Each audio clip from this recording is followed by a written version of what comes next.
John here with Ripewave Audio for our second video with the Monoprice Monolith HTP-1 16-channel AV processor, which sells for $4,000.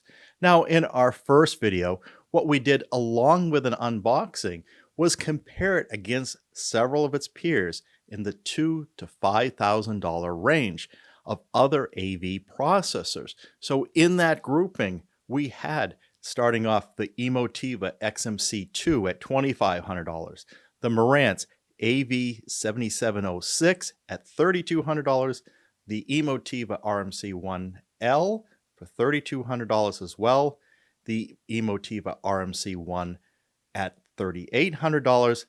This is where the Monoprice comes in at $4,000. Also at $4,000 is the Anthem AVM78K. And finally, the Arcam AV41 at $4,200. Now, all of these are 16-channel processors except for the Marantz AV7706, which is 13 channels of processing. But this is its peer group, and we did that comparison in the first video. Now we're going to take a look at this one as we have in-house, and some of the things we're learning as we begin to use this, really examine its manual and other aspects and get that feedback to you. And we have something coming up in the next subsequent videos to make this comparison even more interesting. Because right now we do have one of its peer group members here, the Emotiva RMC1, which is a permanent addition to our theater. But we just got in the other day the Arcam AV41. And now a lot of you tell me that this is really the one to step up to. But let's see how the three of these in its peer group, the Arcam AV41, the Emotiva RMC1, fare against the HTP-1. But before we do, let's do a focus on the HTP-1 alone for this video. Now, if you go and watch Youthman's video, he had one come out with Hobie Seacrest, who is the product manager for this product. The video is labeled HTP-2 coming in the future, but really when you get into the video, Hobie goes and explains there really isn't a need for an HTP-2 because the HTP-1 really fits the market needs as they are today. He'd rather upgrade the HTP-1 over time to give it new enhancements, new features through its life cycle than to introduce a new model. So he's hoping to do that. Now, one of the challenges he has is HDMI 2.1. Currently, this is a 2.0B HDMI interface in this for its inputs and its outputs. Now, what he said was it may be possible to do a board swap in the future. It's not ruling that out. However, in general, HDMI 2.1 requires more power. So the big question is, can they do the board swap with the existing power supply of the HTP-1, or do they have to also introduce a bigger power supply, which may force a new model? So that was what we will see. Now, we also mentioned about DTS:X Pro. Now, this is something that they've been aiming to add to this processor that's already capable of handling Dolby Atmos, standard DTS:X, and Aural 3D. But to get the Pro version, because it does have the channels, he did mention in December of 2022 that they were just waiting for the graphical user interface software component. They did have this already working at Monoprice, but here we are in September of 23, 9 months later, and we're still waiting for that addition. I didn't see any mention of Pro on their website, on their manual, or in the unit itself, so I believe this is still in the works. We haven't heard otherwise. Now, there's also some rumors about whether it will support Dirac active room treatment or ART in the future, but I don't see any official announcement on that yet. Just maybe a forum posting from somebody, but let's wait for some more official news before we know if they're going to go forward with Dirac Arc. But today it supports Dirac Live as well as Dirac Live base control for multi-sub calibration. So that is very good because that's something we don't have on the Emotiva. While it supports Dirac Live, it doesn't have the base control option. I understand that there's some limitations that they have that may require Emotiva to move to the Plus version, which is slated to come out sometime in the near future, although that date seems to be moving out into the future with Emotiva's RMC1 Plus range. So let's get into some of the aspects of this, and some of these that you have to deal with right away. Now, it has this beautiful touchscreen LCD display that has color elements on there. Now, I say touchscreen, but there's only two functions currently implemented. One of them is a mute button, and you can hit the mute by clicking on here, but the sensitivity on this touchscreen is very poor. And there, now it's going to, turns it red when it's muted, and if I'm lucky, I can get it to turn off. But as you can see, it doesn't respond immediately to my hands moving. I'm just going to try to turn the volume knob that will take it off of mute instead. So if you're in a hurry trying to mute this thing, clicking on the touchscreen may not be the fastest way. It may be better to run for your remote instead. But the display itself has some good functionality, which I really like here. It talks about what's coming in from the program side and what's coming in from the listening side. So if we are to delve into this, over here on the left, it will tell you, is it object-based? Is it Dolby Digital Plus? Is it Atmos? Is it DTSX?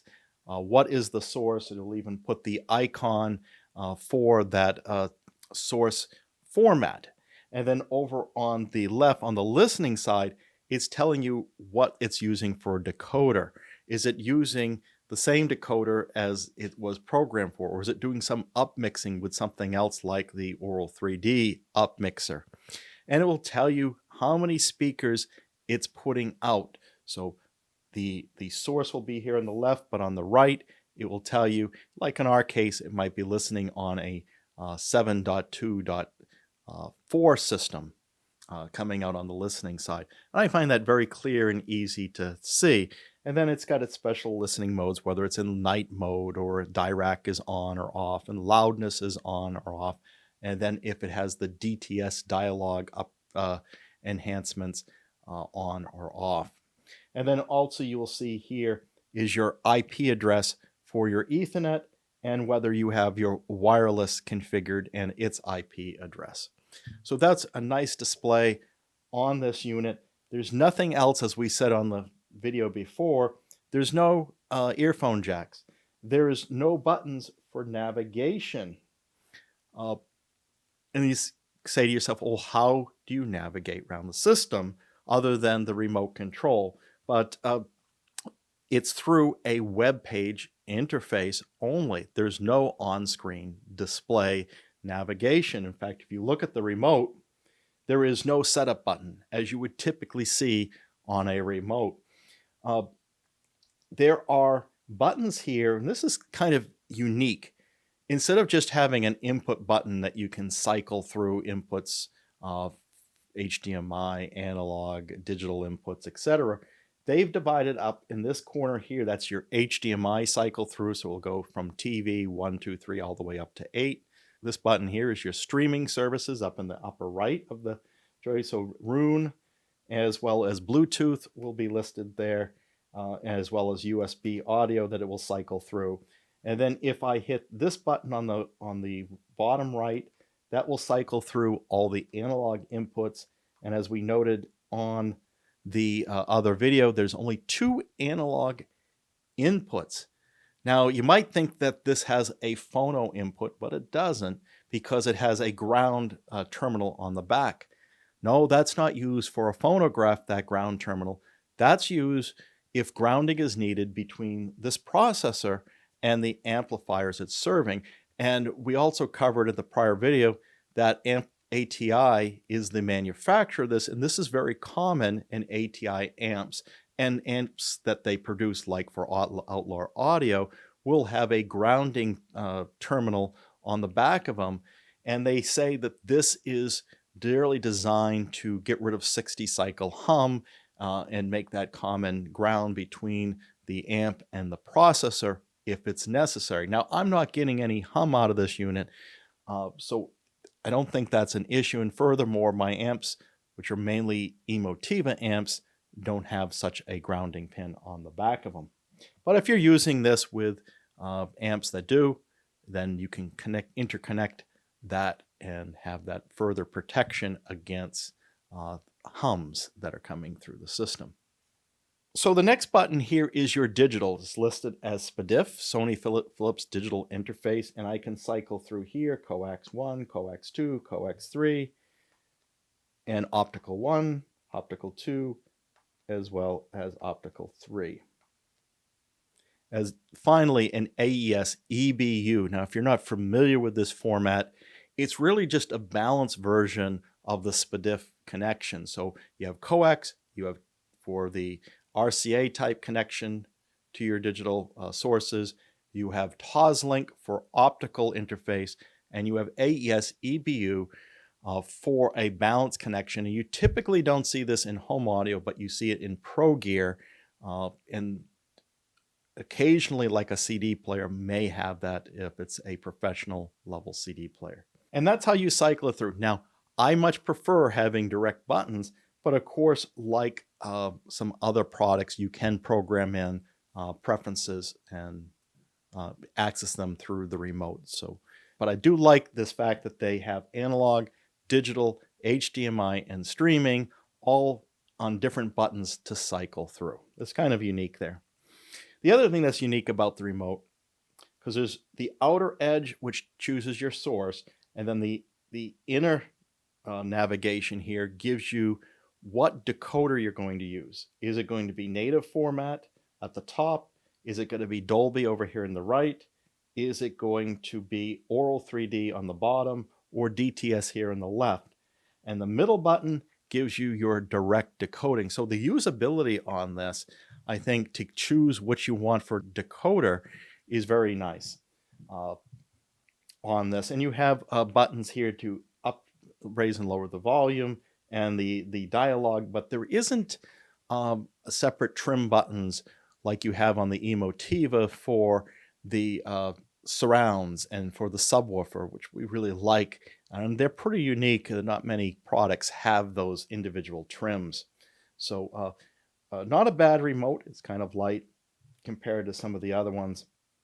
There's no backlight on this on this unit here, but you do have a direct button for turning Dirac on and off, a night mode and loudness off, and doing your Bluetooth pairing. Although I think the Bluetooth pair button is for future uses. I think the manual tells you. Let's take a look at the configuration screen. Now, to get to your configuration screen, you need to bring up your IP address. Now, it's listed here for my Ethernet connection. It did DHCP automatically set, and I have my IP address here. I can put that into my browser. I can use a computer, a laptop, a mobile device. I tried this with my iPhone and was able to put the IP address in. So I'll put that IP address in, and just the IP address, and see what happens. And I get what they call the home screen for your web UI. And this gives you functions on the home screen that are very much like the remote. You can select your input. Here we have the direct access buttons to your inputs. Now you're noticing here that not all inputs are listed. For example, there's 8 HDMI ports, but there's only 3 listed, 1, 2, and 8. These are, I believe, configurable. We'll get into that. And then your upmix selection, whether direct, native, surround, etc. They also have a mono and a stereo mode. and other modes in here as you found on the remote. And it also mimics the screen to a large degree, showing you the program format, the listening format, and then the volume can be adjusted by a slider or through these up and down arrows that look like speakers.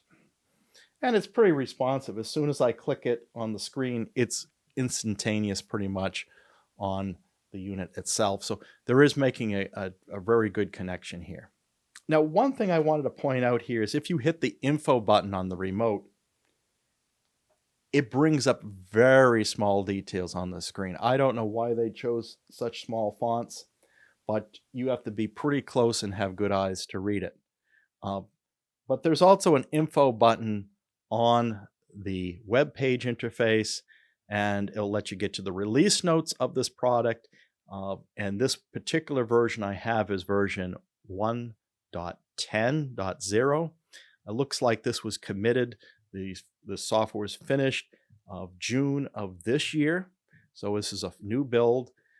So if you want to do an update to this firmware, you actually hit here on where it says an update to the latest release, master release, and you hit this master release button, and it automatically checks to see if there's an update. Although it's starting the full process, and it doesn't give me really a choice to exit or confirm on the initiate. And if it finds that your firmware matches the latest one out there on the internet, it will actually stop the process. So here it's doing the update, but you wait and see. This is going to time. It will notice that we have the latest firmware eventually here and give up. So we'll wait through that process. Now, while we're waiting here, we're going to talk about a few other things that we've noticed. First, the firmware. So this is 1.10.1. What they claim in the release notes is these issues they've been having with a lot of reboots with the HTP-1. This has been plaguing them from the introduction, have been resolved, which is a great thing. They've also optimized the CPU frequency, and then they've carried forward all the other fixes they had from their prior releases. So Rune has been fixed. We have 5 subwoofer support in this unit, which is really unique, especially at this price point, to have 5 subwoofers connected. The Marantz and Denon products, the newest ones, come closest with 4, as well as the Anthem AVM90 support for independent subwoofers. This has 5. Dirac Live bass control support was added in prior releases, as well as USB audio support. And these were all things originally promised when we had the original release. So these were gradually fixed, added, or whatever since its initial release. In this release, they've added advanced web UI commands. We'll take a look at those. Ability to access a custom web UI. So instead of just putting the IP address in, you can actually do it the IP address /custom and have the ability to see a different version of the web UI and do some customization to it. One other thing that they did was they disabled Alexa. Now, the prior video, I gave them credit for having Alexa support because it says in the manual and so forth. But they've had to disable it because it just wasn't working. So I imagine they're going to work on that and we'll get it back in a future release. They have a note in this release too that USB audio input is limited to 24-bit 48 kilohertz only. So that will limit you on the high-res files that you could listen to. Version 1.7 also added in wide synth to all modes. So you can get wide synth with Dolby Atmos, DTS, or Aural 3D sources, which synthesizes now front wide speakers. 1.6 gave us the signal generator, and then 1.4.3 gave us a BEQ designer support. And we'll talk about all these things as we go through this. And notice here we're back online. It did not do an upgrade. We are already at the latest version. And at this point, I'm going to bring up the configuration page. Now, when you hit the configuration page, this is where you turn on the speakers that are present in your setup. And you want to configure at really as what's active, what you have amplifiers for, and what you have speakers for. Now, this being a processor separate, there's no built-in amplifier, so all of them must have its own separate amplifiers. In my case, I have a 7.2.4 system. So I'll turn on, in addition to the left and right speakers, which are the front mains are always turned on, but you can turn on and off all the other ones, such as the center speaker. I turn that on. The subwoofer, the second subwoofer, those are the main speaker outputs. Now, for the center speaker and the right and left and all the speakers in the system, I'm setting them to small. So what Monolith says in their manual is any speaker that's not capable of producing frequencies below 30 hertz should be set to small. I think that's most speakers out there. So that's what we did. Then they have the surround outputs. Now these are surround left, right, surround rear, and then the left, right, wide. Also, you have your upper selections. You have the top, left, right, front, middle, rear, and then you have a top, front height and top and rear height speaker selection. Now, there are some caveats here on selecting your speakers. So you have a total of 16 channels that you can configure. Some of the rules out here is you can configure top fronts or top heights, but not both. You can configure top rear or rear heights, but not both. Monoprice differentiates ceiling speakers from wall height speakers by designating an H after the last number. So if you have a 9.1.4 system, if there's no H, you have ceiling speakers. If it says 9.1.4H, you're using height speakers. So in this way, when you configure it, you're either deciding between your ceiling upper speakers or your front heights. And the same with the back. You can't have both a height and a ceiling speaker simultaneously configured for the front channels or for the rear. So that's one caveat out there. But you can mix and match front and rear different types. So you could have a front height and a rear ceiling, or you could have a front ceiling and a rear height. They will let you mix and match those. Now, the other thing that they'll do is they will remap if your layout doesn't match the source. For example, if you had a DTS:X signal that has heights, it will virtualize. If you don't have heights, but you have a ceiling and front speakers, it will do a blend between the front speakers and the ceiling to simulate a front height position. So we'll do things like that. Other caveats are, if you have rear surrounds, you have to first configure side surrounds. So you can't do rear surrounds without side surrounds. Furthermore, you can't have front wides without side surrounds. So if you want either front wides or rear surrounds, you have to first enable side surrounds. In order to configure rear uppers, whether they're ceiling or height, you need at least first configure either a front or middle upper speakers. And as far as those middle upper speakers, it's supported only when you have 2 or 6 upper channels, not 4.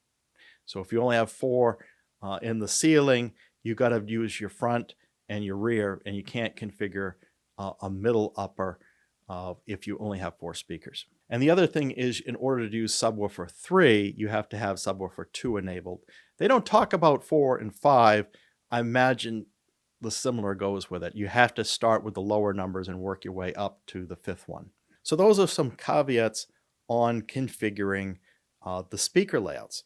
Now, by default, your die rack will be off because you haven't run any calibration yet on your room, so die rack can't be on, and it will be using its own base management. So what they mean by its own base management is how you've configured the speaker, either small or large. And that will take place there. Now, for your upper speakers, you can also configure something as a Dolby reflective speaker in that case. But that doesn't have a bearing on the base management. Now, the manual mentions a couple of other tools other than the Dirac Live, which is formally supported. They refer to the BEQ Designer software, which is totally independent. I think it's something very similar to REW, which can be used with multi-subs instead of paying the $500 in order to do the multi-sub with the Dirac configuration. And then they talk about this multi-sub optimizer. I don't have familiarity with either at this time. One thing I like is after you've gone through and configured your speakers, there's some of the terminals on the back of the HTP-1 are used for multiple speaker types. And what they've done to simplify it for you is you can hit this button that says speaker map. And when you do that, it will tell you exactly what speaker you should use for each terminal based on your configuration. Now, be it they're using abbreviations for the speakers, so you have to be familiar with them, but they'll show them in green letters superimposed on the actual output just to help you through the process a little better. That's kind of a nice touch there. Regarding the base manager, which is built into the HTP-1, so the settings behave as follows. If it's set to large, and your speakers really should go down below 30 hertz to use that setting. Small engages base management in the HTP-1, provided you haven't configured it with Dirac. Subwoofers will receive LFE and the base managed speaker content below the crossover. So this is very similar to other units. If you don't have a subwoofer, then the LFE information is set to your front mains. And then if you have Dirac Live bass control option purchased and configured, then it will measure the room and suggest the crossover frequencies from Dirac. And when you're using this, it will disable the built-in HTP-1 crossover settings. When you hit the calibration page, one of the things you might pay attention to first is this maximum output, which used to be called amplifier level adjustment. So I think it goes up to 2 or maybe even 2.2 volts RMS, which is the highest output on this. And based on the sensitivity of your amplifiers, you can set this. Now they say you can refer to the manuals of your amplifiers to see if this is posted. The default is 1.6 RMS. You can refer to the manuals of your amplifiers to find out what sensitivity they are. They also suggest this process to determine what it should be. And I tried to do this, but I wasn't coming up with what I thought was good results. They said essentially start with it at 1 volt, just so you don't blow your speakers or your amplifiers or anything like that. Set the maximum output to 1 volt. Then go to a pink noise generator and do an output of -30 dBFS, which I generated from REW. Now, I would have done it through the signal generator built into the HTP-1, but I didn't know if that was putting it out at -30 versus the REW. I can dial it directly in to -30 dBFS. So I felt more comfortable about that, what I was really getting for a signal output with REW than what's built into the HTP-1. Then they said set your volume to 0 on this. And once you've got it to 0, then measure at the main, I'm assuming the main listening position because they didn't say, for your meter to read 75 dB SPL. The output I was getting, I was turning this thing down to 0.1 volts and it was still above 75 decibels with this SPL meeting. Maybe I'm doing something wrong, but this process didn't work for me. So I decided not to worry about it. I went back to the defaults and kind of left it that way for now. Now, when it comes down to calibration, you've got 6 filter slots. Now, we've seen 2 or 4 slots from other vendors, but to have 6, this seems to be a lot more that's available to you. And we're glad to see that there shouldn't be any issues with memories in these units. We should be able to do 6 or even more slots. So more slots, the better, from my perspective, for this. Now, you can use these slots either for DIRAC or non-DIRAC applications. Those that are DIRAC will have a little asterisk next to its name. So what does DIRAC do? It sets the delays, it sets the trims, it sets the crossover frequencies, and the crosshair settings for base management. They do put a note in here that DIRAC only runs at 48 kilohertz and not above. And the delays can be up to 35 milliseconds, which translates into 35 feet or 10.7 meters.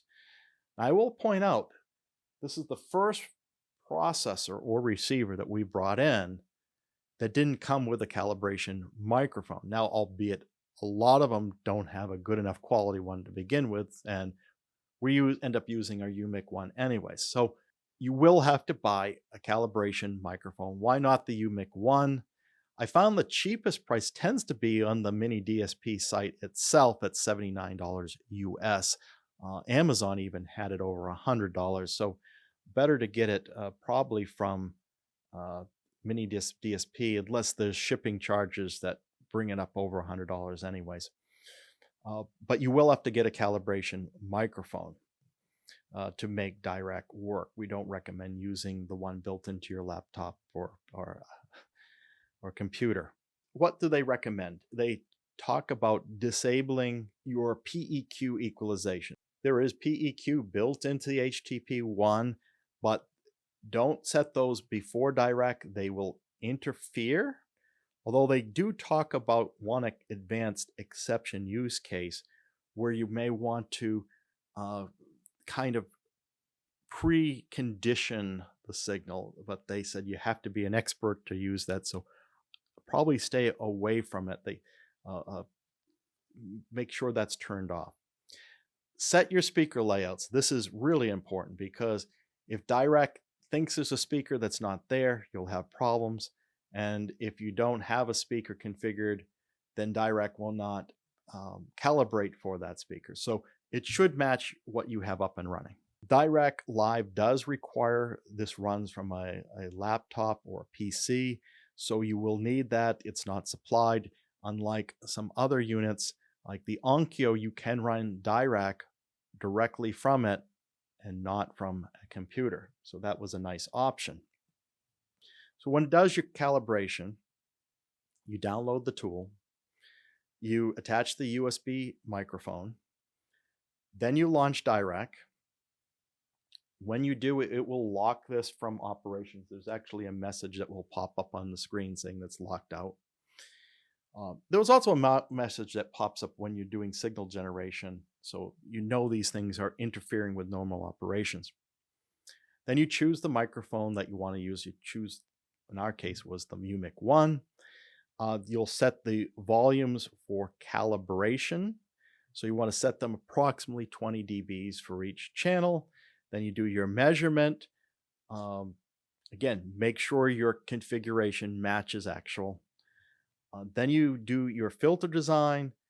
Then you export to one of the 6 filters that are built into the HTP-1.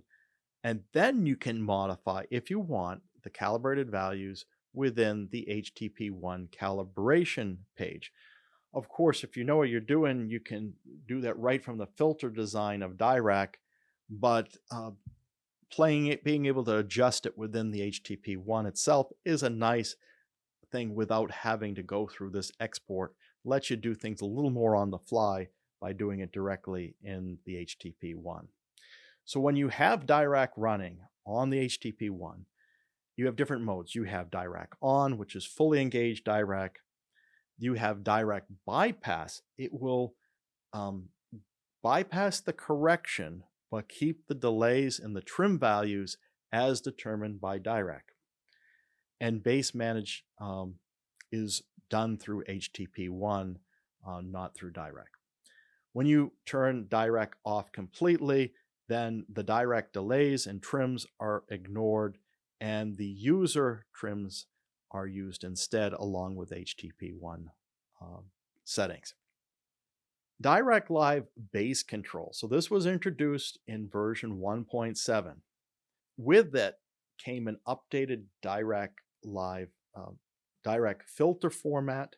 Whether this is for the base calibration or for any change that you're making in your speaker configuration, rerun Direct whenever your speaker layouts change. When you do your filter designs in Direct, so the process is going to be the same, but when you get to the filter design in you'll have different DLBC modes. So it can be set to off where the HTP-1 base manager is used. You can set it to up mix only, and this will you do the direct base manager will use it and set the crossovers with Direct Live tool. Or you can do full base optimization or whatever that word is. I think it may be a Swedish translation error.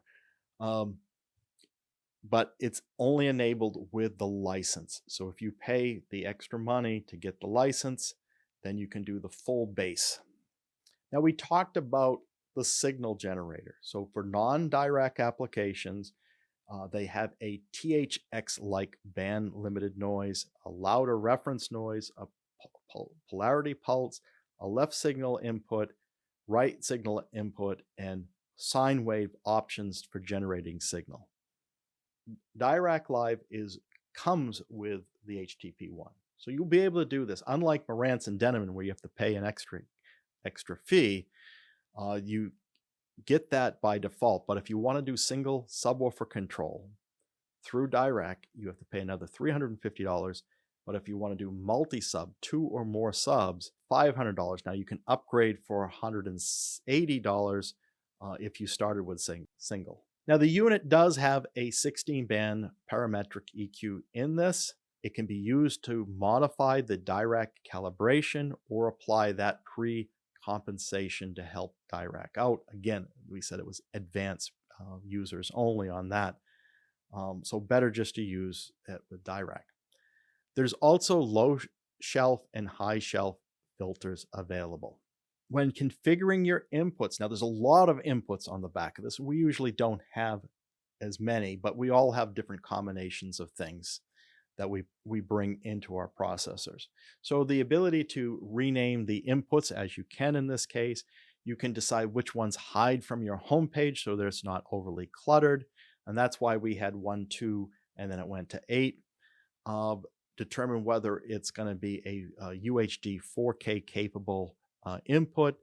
Are you going to watch a different video with a different audio track, not the one that comes with HDMI? The USB audio, just as a note here, we said it's going to be the 48K only, as we already talked about. Then you have your different surround modes. So these are all the ones we talked about with the remote, as well as there's an all-channel mono and an all-channel stereo mode. They do have Auro 3D settings like we saw on the Yamaha. So the Auro-matic presets of small, medium, large movie, or speech. We don't see this on Denon Marantz, these presets. And the Auro-matic strength, and it's set to 13 by default. And how much is it going to be applying this? You could back it off or put more on.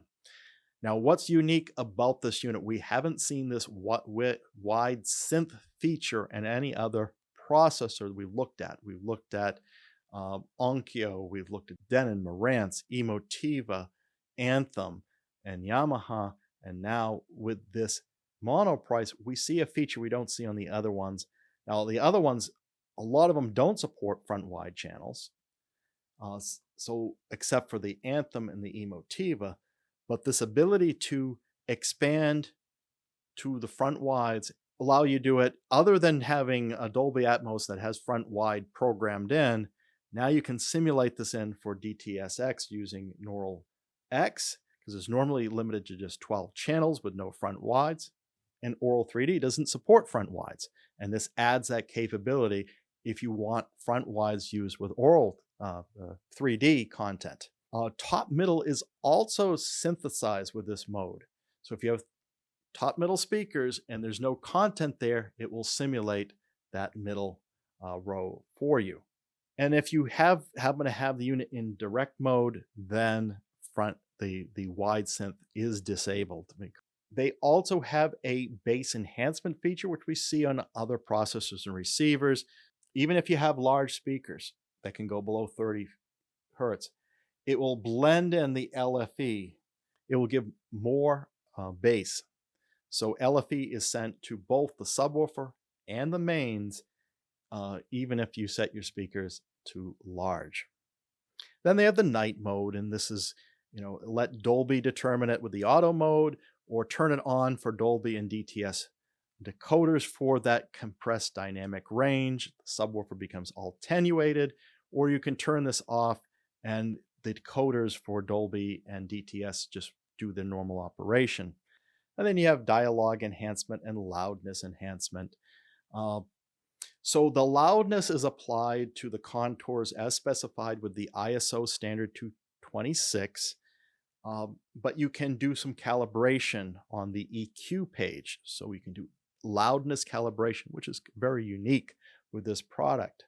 If you have content that goes above 48 kilohertz, high-res files, you'll need to disable Dirac, and you'll have to disable your surround modes in order to get that benefit. Otherwise, it's going to do everything at 48 kilohertz. The other note we should say is the Dolby Vision is only supported through output 1 of this processor. In the manual, they give a nice signal flow here that it explains here if you're going to do a down mix, how things are going to be outputted and so forth. It's a good one to take a look at. So you might be asking yourself, what are my initial impressions after starting this up and listening for a bit? Now, I first listened to this without doing any configuration at all. They say, when you first power this up, it should just work. Well, it did. It came out and everything. But until I've, went in and set in speaker distances, it sounded very lackluster. But now that I've got the speaker distances put in here, my initial impressions is this is probably going to sound pretty good. I haven't done any extensive listening tests yet. So what are we going to do next? We're going to listen to this a little more carefully. We're going to run Dirac on it. I'm not sure I'm going to spend the $500 to do the multi-bass, because the problem with buying that license is it's tied to the unit. I can't return the multi-bass, but I can return the unit for credit. So I'd be out the full $500 if I was to test it. So I'm hoping that when the RMC 1 Plus comes out, and I will do the upgrade for that, that they will have multi-bass, and then I'll buy it because it'll be a permanent addition to my home theater. I might end up liking this more, but I can't keep everything. Then we will do videos on the Arcam AV41. We'll do a deep dive just on the Arcam AV41. Our first video already does the comparison between the HTP-1, the RMC-1, and others, and the Arcam. We'll do that video, but then we will do a sound comparison between the Monoprice, the Emotiva, and the Arcam, and we will see which one sounds the best from our perspective. And we'll do it for both Dirac turned off and Dirac turned on. The neat thing about it is these all support Dirac, the Arcam, the Emotiva, and the Monoprice. They're all supporting 16 channels. They're all about the same cost nowadays. So this is a very good comparison. So what are your thoughts? Are you excited about this series? Do you have any feedback on the information I presented today? Anything you thought was a little not quite right? I'm always open to some corrections here. Have you had your own personal experiences with this that you'd like to share? That feedback would be useful to the Ripewave audio community. If you enjoyed this video, please like and subscribe. And if you want to take your involvement to the next level, go to our Patreon site at www.patreon.com/Ripewave, or you could go and do a one-time donation. That's always appreciated. We had some good donations in the last video, and thank you very much. And also, you can always hit that bell notification so you'll be informed when the next video is posted. Until then, keep evolving your audio experience.